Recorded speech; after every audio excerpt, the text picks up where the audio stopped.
میں نے جلدی سے اپنی آواز کو تبدیل کیا۔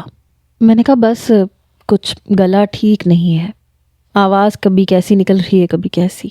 میں نے کچھ بھاری سی آواز نکالی۔ کہنے لگی اچھا وہ مجھے آپ کو کچھ بتانا تھا۔ میں نے کہا جی کہیے۔ اس نے مجھے کہا کہ آج میں نے اپنے دشمن کو منہ توڑ جواب دیا ہے۔ پھر وہ مجھے یہ بتانے لگی کہ اس کی مجھ سے کیا دشمنی ہے، میری ہی برائیاں مجھ ہی سے کر رہی تھی، جسے میں بڑی خاموشی سے سن رہا تھا، لیکن دل میں یہ خوف کی لہر بھی اٹھی کیونکہ وہ سچ میں مجھ سے نفرت کرتی تھی اور نفرت کا ہی اظہار بھی کر رہی تھی۔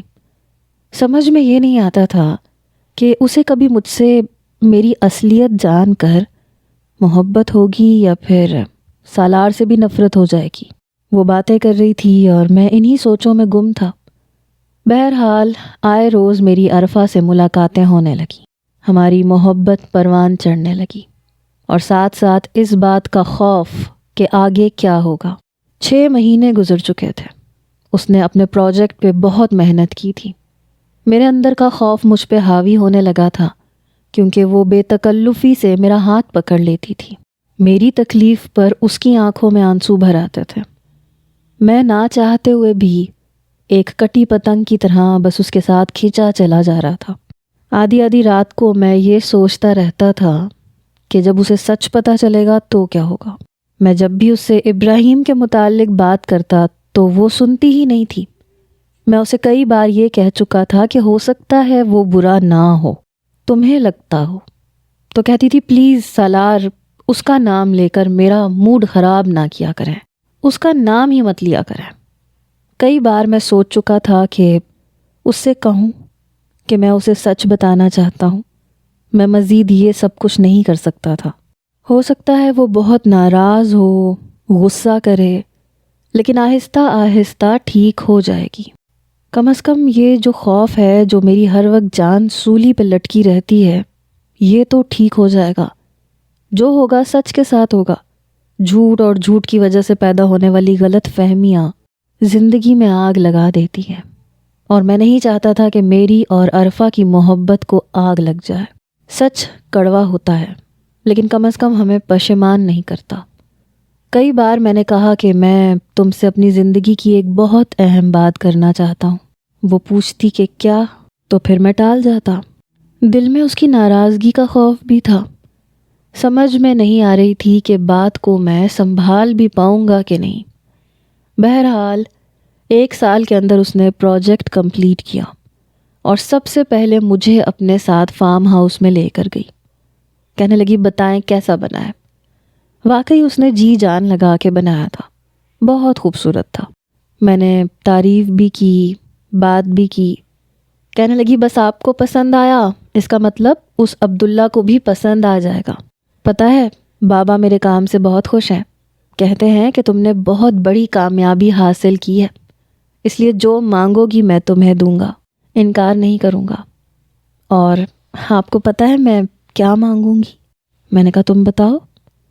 تو وہ میری آنکھوں کی طرف دیکھ رہی تھی۔ کہنے لگی آپ گیس کریں میں کیا مانگ سکتی ہوں جو میرے لیے بہت قیمتی ہو۔ میں نے کہا شاید جیولری، کیونکہ لڑکیوں کو یہ سب پسند ہوتا ہے، یا پھر کوئی برانڈ کا میک اپ۔ وہ ہنسنے لگی، کہنے لگی یہ سب تو میں خود بھی خرید سکتی ہوں، اور میک اپ مجھے زیادہ پسند ہی نہیں ہے۔ میں نے کہا پھر تمہیں گاڑیوں کا شوق ہے تو تم گاڑی خریدو گی۔ کہنے لگی نہیں، میں بابا سے ان کی رضامندی مانگوں گی۔ میں کچھ حیران ہوا۔ میں نے کہا کس معاملے میں؟ کیا مطلب؟ کہنے لگی میں ان سے کہوں گی کہ مجھے جو چاہیے آپ مجھے انکار نہیں کریں گے، ان سے وعدہ لوں گی۔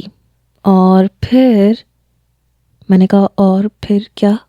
اس نے میرا ہاتھ اپنے دونوں ہاتھوں میں لے لیا۔ اور پھر میں آپ کو مانگ لوں گی، کہوں گی کہ آپ کے رشتے پہ انکار نہ کریں۔ میں نے جلدی سے اس کے دونوں ہاتھوں سے اپنا ہاتھ پیچھے کیا۔ وہ مجھے حیرت سے دیکھنے لگی۔ میں نے کہا تم پاگل تو نہیں ہو گئی ہو عرفہ؟ تم جانتی ہو کہ میں… کہنے لگی ہاں میں جانتی ہوں اور مجھے کوئی اعتراض نہیں ہے۔ اس نے پھر سے میرا ہاتھ اپنے دونوں ہاتھوں میں لے لیا۔ میرے برابر میں ہی بیٹھی تھی، میرے کندھے پہ اس نے سر رکھ دیا۔ سالار آپ میرے لیے بہت زیادہ اہمیت رکھتے ہیں۔ میں نے کہا تم مجھے دیکھ نہیں سکتی، تم شاید اپنی زندگی کو آزمائش میں ڈال رہی ہو۔ کہنے لگی اب تو ڈل گئی، اور میں دیکھ بھی لوں گی، کیونکہ جو چہرہ میں نے آپ کا دیکھا ہے وہ بہت حسین ہے۔ دنیا کو کیسا لگتا ہے مجھے کوئی فرق نہیں پڑتا۔ میں نے کہا میرے ساتھ کیا معاشرے کو فیس کر پاؤ گی؟ کہنے لگی ہاں، کیوں نہیں کروں گی، مجھ میں بہت حوصلہ ہے سالار، میں وفا نبھانا جانتی ہوں اور آپ کو وفا نبھا کے دکھاؤں گی بھی۔ پتہ نہیں مجھے بے چینی ہوئی تھی۔ کہنے لگی میں آسیہ کی طرح آپ کا ساتھ نہیں چھوڑوں گی۔ میں نے کہا میں جانا چاہتا ہوں۔ کہنے لگی کہاں؟ کیوں جانا چاہتے ہیں؟ ڈر کیوں رہے ہیں؟ آپ کو کھونے کا خوف نہیں ہونا چاہیے، کیونکہ مجھے پتا ہے میں اپنے بابا کو منا لوں گی۔ جانتے ہیں میں نے اس فارم ہاؤس پر اتنی محنت کیوں کی ہے؟ تاکہ بابا سے آپ کو مانگ سکوں، انہیں راضی کر سکوں، اور وہ راضی ہو جائیں گے، اور اگر نہیں ہوئے تو بھی میں انہیں راضی کر لوں گی۔ بڑے اعتماد سے بات کر رہی تھی۔ اس رات میں ٹھیک سے سو نہیں پایا۔ میں نے رات کو اس کو فون کیا تو جاگ رہی تھی۔ میں نے کہا عرفہ مجھے تم سے بات کرنی ہے، میں تمہیں کچھ بتانا چاہتا ہوں، لیکن پلیز تم وعدہ کرو کہ تم مجھ سے ناراض نہیں ہوگی۔ کہنے لگی میں آپ سے ناراض ہو ہی نہیں سکتی۔ میں سوچ چکا تھا کہ اب سچ بتا دوں گا، اسے راضی کر لوں گا، اگر اس کے پاؤں میں بھی پڑنا پڑا تو پڑ جاؤں گا۔ اب یہ ناٹک نہیں کر سکتا تھا، اس معصوم سی لڑکی کا دل مزید توڑ نہیں سکتا تھا، اسے مزید تکلیف نہیں دے سکتا تھا۔ لیکن اس سے پہلے ہی ایک دھماکہ ہماری زندگی میں ہوا۔ 2 دن بعد عرفہ کا فون آیا۔ کہنے لگی میں نے اپنے بابا سے بات کی ہے لیکن وہ مان نہیں رہے۔ میں نے کہا میں پہلے ہی جانتا تھا۔ دیکھو تم خواہ میرے لیے اپنے گھر والوں سے لڑائی نہ کرو، اور میں تمہیں کچھ اور بھی بتانا چاہتا ہوں۔ کہنے لگی آپ فکر کیوں کرتے ہیں، میں اپنے بابا کو منا لوں گی۔ میں نے کہا پلیز کیا ہم کہیں پہ مل سکتے ہیں؟ کہنے لگی ہم مل لیں گے، آج کل میں بہت بیزی ہوں، میں 1 ہفتے تک آپ سے ضرور ملوں گی، اور تب تک آپ کو یہ خوشخبری بھی دے دوں گی۔ پتہ نہیں کیوں میرا دل بڑی زور سے دھڑک رہا تھا۔ میری خاطر وہ سب سے لڑ رہی تھی، لیکن سچ جاننا ابھی بھی باقی تھا۔ میں 1 ہفتے میں اسے کئی بار کال کر چکا تھا، لیکن وہ کاٹ دیتی تھی، کہتی تھی ابھی بہت بیزی ہوں، شیخ عبداللہ سے بات چل رہی ہے، میں آپ سے بعد میں بات کروں گی۔ میں سچ مچ پریشان ہو گیا تھا۔ 1 ہفتے بعد اس کی کال آئی۔ کہنے لگی آپ میرے گھر اپنا رشتہ لے کے آ سکتے ہیں، اور اس بار آپ کو ہڈی سے اپنا چہرہ چھپانے کی ضرورت نہیں ہے، آپ اپنے اصل چہرے کے ساتھ رہیے گا، اور بلیو می، نہ تو آپ کو میری آنکھوں میں اپنے لیے خوف اور نفرت نظر آئے گی، اور نہ میرے گھر والوں کی آنکھوں میں۔ اس کی بات نے میرے رہے سہے اوسان بھی خطا کر دیے تھے۔ میں نے کہا اس سے پہلے میں چاہتا ہوں کہ تم مجھ سے مل لو، ایک بار مجھے دیکھ لو۔ پتہ نہیں کیوں میرے حلق سے آواز اٹک اٹک کے نکل رہی تھی۔ کہنے لگی آپ کو کس بات کا ڈر ہے؟ میں کہہ تو رہی ہوں کچھ نہیں ہوگا، اگر کچھ ہوا تو میں اسے سنبھال لوں گی۔ میں نے کہا پلیز ایک بار۔ کہنے لگی اوکے ٹھیک ہے۔ اس نے مجھے ایک ریسٹورنٹ میں بلایا۔ میں اپنی وہی ہڈی پہن کر ہی گیا تھا، اس کے سامنے بیٹھ گیا۔ اتفاق تھا کہ دوپہر کا وقت تھا اور ریسٹورنٹ میں رش نہ ہونے کے برابر تھا، کیونکہ نہ تو وہ ناشتے کا وقت تھا اور نہ ہی دوپہر کے کھانے کا، بیچ کا وقت تھا، یہی کوئی 12:30 بجے کا۔ اس وقت ریسٹورنٹ میں اکا دکا لوگ ہی بیٹھے تھے۔ وہ بہت مسکرا کے مجھے دیکھ رہی تھی۔ کہنے لگی آپ کو پتہ ہے آج میں بہت خوش ہوں، کیونکہ آج میں آپ کو دیکھوں گی، اور میری یہ حالت تھی کہ سمجھ نہیں آ رہا تھا کہ آگے کیا ہوگا۔ میں نے اس کا ہاتھ پکڑ لیا، میرے ہاتھ اس وقت برف کی مانند ٹھنڈے تھے۔ میں نے کہا وعدہ کرو مجھے دیکھنے کے بعد انکار نہیں کرو گی۔ کہنے لگی سالار کیا ہو گیا ہے، میں کیوں انکار کروں گی، آپ کی خاطر بہت لڑی ہوں اپنے والدین سے، انہیں منایا ہے، انکار کا تو سوال ہی پیدا نہیں ہوتا۔ اتنا گھبرا کیوں رہے ہیں، آپ جیسے بھی ہوں گے میں آپ کو قبول کر چکی ہوں۔ میری جان قطرہ قطرہ نکل رہی تھی۔ میں نے اپنی ہڈی کو اپنی آنکھیں بند کر کے اٹھایا۔ ایک دم سے اس کا ہاتھ میرے ہاتھ سے پیچھے ہٹا۔ میں نے آنکھیں کھولیں تو وہ حیرت سے پھٹی پھٹی آنکھوں سے مجھے دیکھ رہی تھی۔ ابراہیم؟ وہ فوراً سے کھڑی ہو گئی۔ میں نے کہا عرفہ پلیز۔ اس کی آنکھوں سے آنسو بہنے لگے۔ You cheater, you liar. اس نے اپنا پرس اٹھایا اور تیز قدموں سے ریسٹورنٹ سے باہر نکلی۔ میں اس کے پیچھے لپکا۔ جیسے ہی وہ ریسٹورنٹ سے باہر نکلی میں نے اس کا بازو پکڑ لیا۔ پلیز میری بات سمجھنے کی کوشش کرو، میں صرف ایک تھپڑ تھا جو اس نے میرے منہ پہ مارا۔ اپنا بازو مجھ سے چھڑوایا۔ ڈونٹ ٹچ می، ہاتھ مت لگانا مجھے، تم مجھے اتنا بڑا دھوکہ دے سکتے ہو ابراہیم۔ میں نے کہا میں تم سے بہت محبت کرتا ہوں۔ کہنے لگی شٹ اپ، تمہاری محبت میں جانتی ہوں ابراہیم، تم نے میرے ساتھ اچھا نہیں کیا۔ روئے جا رہی تھی، اپنی گاڑی میں جا کے بیٹھ گئی۔ میں ابھی بھی اس کے پیچھے پیچھے تھا۔ عرفہ خدا کے لیے بس ایک بار میری بات سن لو۔ لیکن وہ جا چکی تھی۔ میں سوچ چکا تھا میں اپنے ڈیڈ کو لے کے اس کے گھر جاؤں گا، رشتہ مانگوں گا۔ کب تک ناراض رہے گی، راضی ہو جائے گی۔ میں نے اسے کئی فون کیے، نمبر بدل بدل کے، لیکن اس نے میرا فون نہیں اٹھایا۔ اگلے ہی روز فیس بک پر احمر کے ساتھ عرفہ کو دیکھ کر میرے ہوش اڑے۔ آنکھیں روئی روئی سی تھیں، متورم تھیں، لیکن احمر کے ہاتھ سے انگوٹھی پہن رہی تھی۔ میری تو گویا جان نکلی تھی۔ اس نے مجھے تکلیف دینے کے لیے احمر سے منگنی کر لی تھی، وہ بھی اتنی آنن فانن۔ میں فوراً سے گاڑی کی چابی لے کے بنگلے سے باہر نکلا، سیدھا عرفہ کے بنگلے پہ گیا۔ چوکیدار دروازہ کھولنے سے انکار کر رہا تھا۔ میں نے کہا دروازہ کھولو ورنہ تمہیں جان سے مار ڈالوں گا۔ شور شرابہ سا مچ گیا۔ سکندر انکل باہر نکل آئے، کہنے لگے یہ کیا بدماشی لگا رکھی ہے تم نے؟ میں نے کہا انکل مجھے عرفہ سے بات کرنی ہے، اسے بلائیں۔ وہ کہنے لگے کوئی بات نہیں کرنی تم نے اس سے، جو کچھ تم نے اس کے ساتھ کیا ہے، میں چاہوں نا تو تمہیں اور تمہارے باپ کو کہیں منہ دکھانے کے قابل نہیں چھوڑوں گا۔ میری بیٹی تمہارے لیے کوئی کھلونا نہیں تھی۔ میں نے کہا میں اس سے معافی مانگنے کو تیار ہوں۔ وہ کہنے لگے بس بھی کر دو ابراہیم، تم نے بہت تکلیف پہنچائی ہے میری بیٹی کو، یہاں سے چلے جاؤ ورنہ میں سچ مچ اپنے گارڈز کے ہاتھوں تمہیں اتنی مار پڑواؤں گا کہ تمہاری شکل سچ مچ بگڑ جائے گی۔ میں نے کہا بس ایک بار اسے بلا دیں انکل، میں آپ کے سامنے ہاتھ جوڑتا ہوں، میں اس کے بغیر نہیں رہ سکتا۔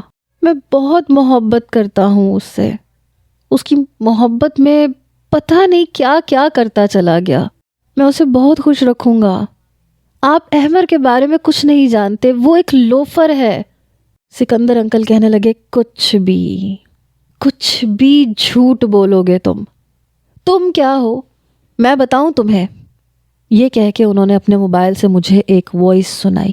وہ وہی باتیں تھیں جو میں نے احمر سے اس وقت کی تھیں جب عرفہ نے پہلی بار میرے منہ پہ تھپڑ مارا تھا، اور میں نے جان بوجھ کے احمر سے ایسی باتیں کی تھیں تاکہ وہ عرفہ سے دور رہے، جس میں نے یہ کہا تھا کہ میں اسے محبت کے جال میں پھنساؤں گا اور پھر اسے بتاؤں گا اور پھر اسے پتہ چلے گا کہ تکلیف کیا ہوتی ہے، اسے اپنے تھپڑ کا جواب دوں گا۔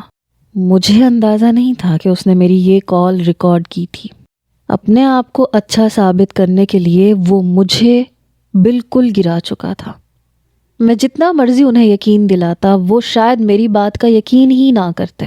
میرا جی چاہا میں احمر کا قتل کر دوں۔ سکندر انکل نے مجھے گھر سے باہر نکال دیا۔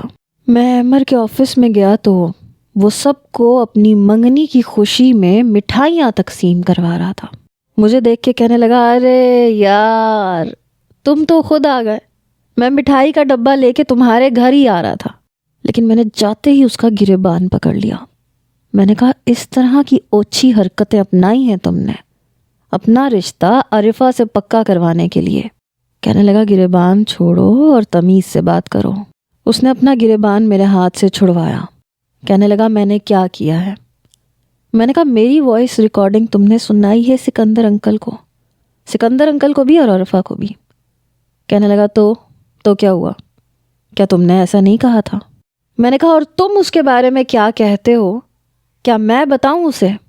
کہنے لگا شوق سے بتاؤ، اگر وہ تمہاری بات سن لے تو۔ پھر کہنے لگا تمہیں اتنی تکلیف کیوں ہو رہی ہے، اور تمہاری وائس میں نے آج تھوڑی سنائی ہے، میں نے تو اسی دن سنا دی تھی جس دن تم نے یہ سب کہا تھا، تو تمہیں آج اس بات کا احساس کیوں ہو رہا ہے؟ میں نے کہا میں تمہیں بہت شرافت سے کہہ رہا ہوں، اس رشتے سے انکار کر دو، ورنہ تمہیں اس قابل نہیں چھوڑوں گا کہ تم عرفہ سے شادی کر سکو۔ وہ کہنے لگا 1 مہینے بعد میری عرفہ سے شادی ہے، اور میں تمہیں کھلا چیلنج کرتا ہوں، روک سکتے ہو تو مجھے روک کے دکھا دو، کوئی بدماشی کرو گے تو سیدھا جیل میں جاؤ گے، اور یہ بھی میرا تم سے وعدہ ہے، کیونکہ عرفہ سے شادی کرنے پر تم مجھے روک نہیں سکتے۔ جتنا زہر میں نے عرفہ کے دل میں تمہارے لیے بھر دیا ہے، یقیناً وہ تمہاری کسی بات پہ کوئی اعتبار نہیں کرے گی۔ کہنے لگا مجھے عرفہ سے محبت نہیں ہے، بس مجھے تم سے تکلیف ہے، کیونکہ میری ہر آنے والی کامیابی کی سب سے بڑی رکاوٹ تم تھے۔ میں نے بہت چاہا تمہیں بزنس میں بیٹ کروں، لیکن کر نہیں پایا، اور محفل میں بھی جہاں پہ تم میرے ساتھ ہوتے تھے تو محفل کی جان بن جاتے تھے، اور مجھے کوئی پوچھتا تک نہیں تھا۔ میرے دل میں تمہارے لیے جلن اور نفرت تبھی سے بڑھنے لگی تھی۔ تمہاری آنکھوں میں عرفہ کی محبت دیکھ چکا تھا، تم اس کے خلاف ایک لفظ نہیں سنتے تھے۔ مجھے یقین ہو گیا تھا کہ یہ لڑکی تمہارے لیے زیادہ اہمیت رکھتی ہے، اسی لیے میں نے تمہارے کریکٹر کو اس کے سامنے خراب کرنا شروع کر دیا۔ تمہاری پرانی گرل فرینڈ جو میری دوست تھی، میں نے جان بوجھ کے اسے تمہارے پاس بھیجا تاکہ سکندر انکل اور عرفہ کے سامنے تمہارا کریکٹر غلط ثابت ہو سکے۔ پھر جتنا زہر میں عرفہ کے دماغ میں بھر چکا تھا وہ تمہیں اسی نظر سے دیکھتی تھی، اور جانتے ہو جو تم نے ابھی کیا، اس کے بعد عرفہ نے خود مجھے فون کیا کہ وہ مجھ سے شادی کرنا چاہتی ہے اور میں اس کے گھر رشتہ بھیج دوں۔ تم نے تو خود میرے راستے آسان کر دیے ابراہیم، میں تمہارا تہہ دل سے شکر گزار ہوں۔ میں نے کہا اگر مرد کے بچے ہوں نا تو عرفہ کو باہر نکال کے مجھے بیٹ کر کے دکھاؤ، عورت کا سہارا کیوں لے رہے ہو؟ کہنے لگا عورت کا سہارا لینا پڑتا ہے، کیونکہ مرد کی سب سے بڑی کمزوری ہی عورت ہے، اس کی پسندیدہ عورت اس کی سب سے بڑی کمزوری ہوتی ہے، اور تمہاری کمزوری میری ہونے والی ہے۔ میں نے اس کا گریبان پکڑ کے اسے مارنا شروع کر دیا۔ میں نے کہا تم میرے دوست بن کے میری آستین کا سانپ بنے ہوئے تھے۔ اس کے گارڈز نے مجھے اس سے پیچھے کیا، اس کا چہرہ میں زخمی کر چکا تھا، ناک منہ سے خون نکل رہا تھا۔ اس نے فوراً سے پولیس کو فون کر دیا، پولیس مجھے پکڑ کے لے جا چکی تھی۔ میں ابھی بھی اپنا آپ چھڑوا رہا تھا۔ میں نے کہا میں تمہیں چھوڑوں گا نہیں، جیل سے باہر آتے ہی تمہارا وہ حال کروں گا کہ تم یاد کرو گے۔ انسپیکٹر کہنے لگا تم جیل سے باہر آؤ گے تو کچھ کرو گے نا، میرے سامنے تم دھمکیاں دے رہے ہو۔ میں نے کہا او یو شٹ اپ، تم چپ رہو۔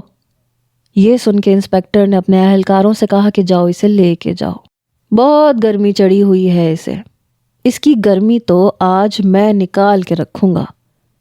حیرت مجھے اس وقت ہوئی جب اس انسپیکٹر نے احمر کو گلے لگایا۔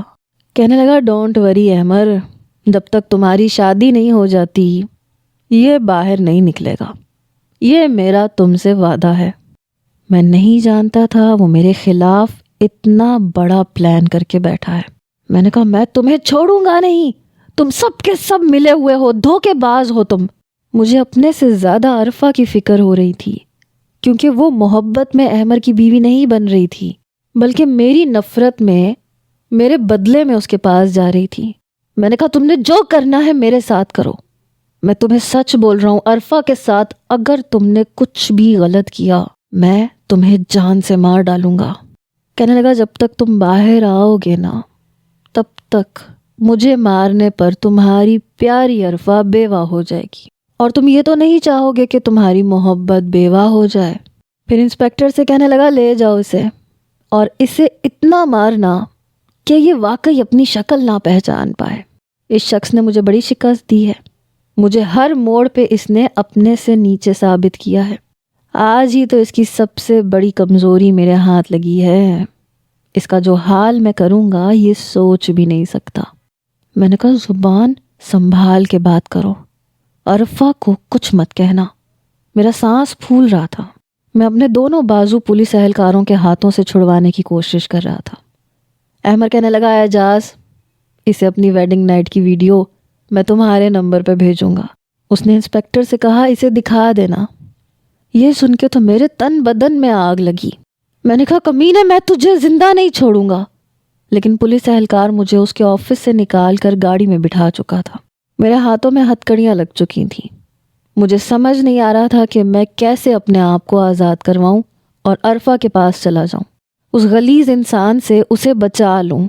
میرا باپ تو ویسے ہی میری خالہ کی باتوں میں آ کے مجھ سے محبت نہیں کرتا تھا، اور جب سے شیخ عبداللہ کا ایگریمنٹ میں نے پھاڑا تھا میرا باپ مجھ سے بات تک نہیں کرتا تھا. اس کے لیے میں ایک قابل نفرت انسان تھا.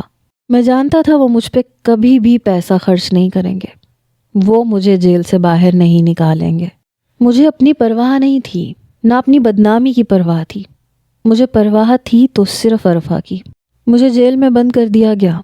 میرے خلاف پرچہ بھی کٹ چکا تھا کہ میں نے احمر پر قاتلانہ حملہ کیا ہے، اسے جان سے مارنے کی کوشش کی ہے، اور احمر یہ کہہ چکا تھا کہ اسے مجھ سے خطرہ ہے. جب تک اس کی شادی نہیں ہو جاتی مجھے جیل سے باہر نہ نکالا جائے. میرے والد مجھ سے ملنے آئے تو بہت غصے میں تھے. کہنے لگے بس اسی چیز کی کمی رہ گئی تھی ابراہیم، بس یہی ایک واحد جگہ بچی تھی جہاں تم مجھے ذلیل کرنے کے لیے نہیں لائے تھے. آج تم نے یہ بھی دکھا دی. ایک لڑکی کی وجہ سے تم احمر کو جان سے مارنا چاہتے تھے. مجھے سمجھ نہیں آ رہا تمہیں ہوا کیا ہے. میں نے کہا بس کر دیں، اس وقت ان باتوں کا موقع نہیں ہے. آپ مجھے یہاں سے آزاد کروا سکتے ہیں تو یہ آپ کا احسان میں کبھی نہیں بھولوں گا. اگر نہیں کروا سکتے تو بھی مجھے کوئی پرواہ نہیں ہے.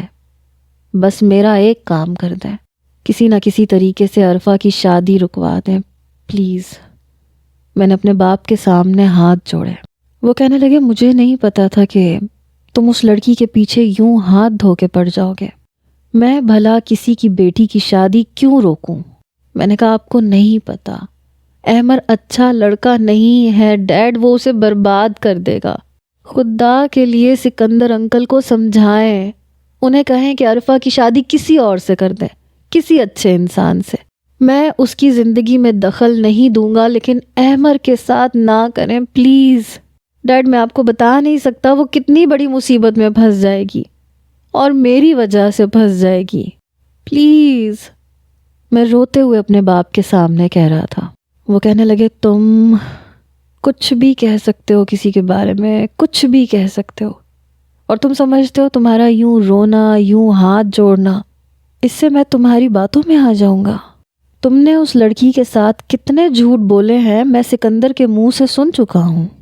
ایک دوسرا انسان بن کے تم اس کے پاس گئے، اس کے جذبات کا کھلواڑ کرتے رہے.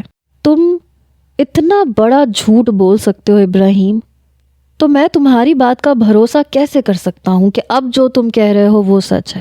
تم شاید صرف عرفہ کی شادی رکوانا چاہتے ہو. سکندر کبھی بھی تم سے اپنی بیٹی کی شادی نہیں کرے گا، اور یہ اس کا مسئلہ ہے کہ وہ اپنی بیٹی کی شادی کس سے کرتا ہے کس سے نہیں کرتا. لیکن احمر کے باپ سے میری بات ہو گئی ہے. احمر کی شادی ہونے کے بعد وہ خود تمہیں چھڑوا دے گا، اپنا کیس واپس لے لے گا. اور میں بھی یہی چاہتا ہوں کہ تم باہر نہ آؤ، دوسروں کی خوشیوں کو برباد نہ کرو. میں اپنے باپ کی باتیں سن کے حیران تھا. میں نے کہا ڈیڈ یہ آپ کیا کہہ رہے ہیں؟ خدا کے لیے بس ایک بار میری عرفہ سے بات کروا دیں، اس سے کہیں بس ایک بار میری بات سن لے، بس احمر سے شادی نہ کرے، وہ اسے برباد کر دے گا. آپ کو سمجھ میں کیوں نہیں آ رہا؟ تب تک حوالدار آ چکا تھا. کہنے لگا ملاقات کا وقت ختم. میرے والد وہاں سے اٹھ کے جانے لگے. میں چلا چلا کے انہیں پکارتا رہا، ڈیڈ خدا کے لیے اس لڑکی کو بچا لے. مگر وہ جا چکے تھے.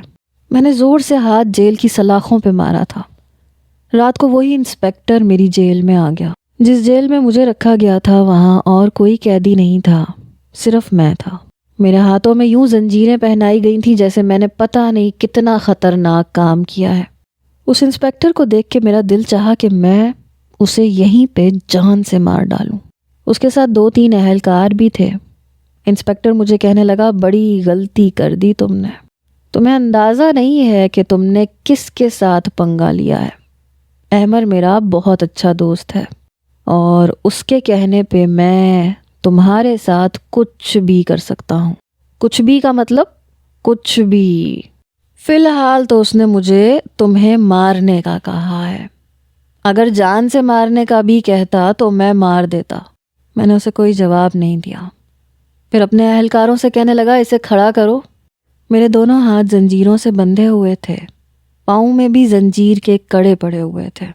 میں خود ہی کھڑا ہو گیا۔ میں نے کہا، ہاتھ مت لگانا، میں کھڑا ہو جاتا ہوں۔ میں کھڑا ہو گیا۔ پھر کہنے لگا، اس کی شرٹ اتارو۔ میں جانتا تھا وہ میرے ساتھ کیا سلوک کرے گا۔ مجھے اندازہ نہیں تھا کہ احمر مجھ سے اتنی حسد رکھتا ہے۔ اہلکاروں نے میری شرٹ اتار دی۔ میں بنا شرٹ کے اس کے سامنے تھا۔ اس کے ہاتھ میں ڈنڈا تھا، اپنے ہاتھ سے ڈنڈا گھما رہا تھا۔ کہنے لگا، ویسے بڑا دل چاہ رہا ہے ایسی لڑکی کو دیکھنے کا جس کی خاطر تم نے پولیس والوں کا بھی لحاظ نہیں کیا۔ پورے اسٹاف کے سامنے تم نے احمر کا سر منہ ایک کر دیا۔ آخر کیا چیز ہوگی وہ لڑکی جس کی خاطر تم جیسا بزنس مین مرد مجرم بن گیا؟ ویسے بتاؤ تو صحیح، اس کی کس چیز نے تمہیں پاگل کیا تھا؟ مجھے بھی تو پتہ چلے، ایسا بھی اس لڑکی میں کون سا نشہ تھا جو تیرے سر پہ چڑھ گیا؟ وہ ایسی باتیں کر رہا تھا جیسی پولیس والے کرتے ہیں۔ میں نے کہا، جو کچھ تمہیں احمر نے کہا ہے نا، بس اسی پہ فوکس کرو۔ اس نے مارنے کا کہا ہے نا، ڈنڈا تمہارے ہاتھ میں ہے، میں بھی تمہارے سامنے ہوں۔ اپنا کام کرو، لڑکی کو ڈسکس مت کرو ورنہ تمہیں چھوڑوں گا نہیں۔ اس نے تعجب سے اپنے دونوں ابرو اوپر چڑھائے، کہنے لگا، او ہو، تو بات یہاں تک پہنچ گئی ہے۔ لیکن ہائے قسمت، لڑکی تو تمہیں ملنے والی نہیں ہے۔ تمہارے کھائے جانے والے ڈنڈے اس لڑکی پر بے اثر رہیں گے، اسے کوئی فرق نہیں پڑے گا۔ میں نے اس انسپیکٹر سے کہا، دیکھو میں تمہیں اس سے زیادہ پیسے دے سکتا ہوں جتنے پیسے احمر نے تم سے طے کیے ہیں۔ اگر تم مجھے چھوڑ دو تو میں تمہیں منہ مانگی قیمت دوں گا۔ وہ ہنسنے لگا، کہنے لگا، ارے نا جی نا، پیسے نہیں لوں گا، اور تمہارے پاس مجھے نہیں لگتا کہ کچھ بھی ہے۔ تمہارا تو باپ بھی تمہارا ساتھ دینے سے انکار کر کے جا چکا ہے۔ کیا خبر میں تمہیں چھوڑ دوں اور تم مجھے کچھ بھی نہ دو۔ میں نے کہا، میرے اکاؤنٹ میں پیسے موجود ہیں، میں تمہیں دے سکتا ہوں، میری بات کا بھروسہ کرو۔ تم مجھے مارو گے، پیٹو گے، 1 مہینہ جیل میں بند رکھو گے، تمہیں کچھ حاصل نہیں ہوگا، کچھ نہیں ملے گا تمہیں۔ احمر تمہیں چند لاکھ دے گا، بس میں تمہیں منہ مانگی قیمت دوں گا، میرا وعدہ ہے تم سے۔ کہنے لگا، مجھے اعتبار نہیں ہے، چل ایک سودا اور کر لیتا ہوں تیرے ساتھ، تجھے لے کے جاتا ہوں، لڑکی کو اغوا تو کرے گا، لیکن پہلی رات اس کے ساتھ میں گزاروں گا، اور اس کے بعد، اس سے پہلے کہ وہ کوئی اور بکواس کرتا، میں نے دونوں ہاتھوں سے اس کا گلا پکڑ کے دبوچنا شروع کر دیا۔ میں نے کہا، کمینے، تمہاری ہمت کیسے ہوئی اتنی بڑی بات کہنے کی؟ دونوں اہلکار میرے بازو پکڑ کے میرے ہاتھوں سے انسپیکٹر کا گلا چھڑوانے کی کوشش کرنے لگے، لیکن میری گرفت ڈھیلی نہیں پڑ رہی تھی۔ اس انسپیکٹر کی آنکھیں باہر آنے لگیں۔ وہ ہوتا کون تھا عرفہ کے بارے میں ایسا کہنے والا؟ مجھے لگا میرے اندر کوئی جنونی شخص جاگ گیا ہو۔ آج شاید یہ انسپیکٹر میرے ہاتھوں مر جاتا، لیکن